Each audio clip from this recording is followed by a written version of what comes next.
Let's learn today. આજે આપણે ભારતના જંગલોના પ્રકાર પાર્ટ 2 જોઈશું. એમાં આપણે સૌપ્રથમ જોઈતું કે ઉષ્ણકટિબંધીય સૂકા પાનખર જંગલ. એમાં વાર્ષિક વરસાદ જોઈતું કે 70 થી લઈને 100 સેન્ટીમીટર.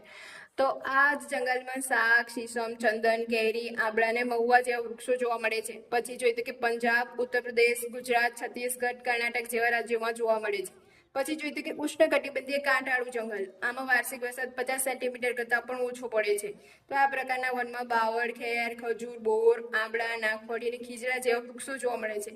તો કે આ જ વન એ રાજસ્થાન અને ઉત્તર ગુજરાત જેવા રાજ્યોમાં જોવા મળે છે. પછી જોઈએ કે તટીય અને દલદલીય પ્રકારના વન. તો કે આ વન નદીઓના મુખ ત્રિકોણના પ્રદેશમાં જોવા મળે છે. તો કે આ જ વનમાં મેઘરુ, સુંદરી, તાડ જેવા વૃક્ષો જોવા મળે છે. તો કે આ વન એ મુખ્યત્વે ગંગા અને બ્રહ્મપુત્ર, કૃષ્ણા, કાવેરી જેવા નદીઓના નિક્ષેપણથી બને છે. તો કે ગંગા અને બ્રહ્મપુત્રના મુખ ત્રિકોણના પ્રદેશના વિસ્તારને સુંદરવન તરીકે ઓળખવામાં આવે છે. પછી જોયું કે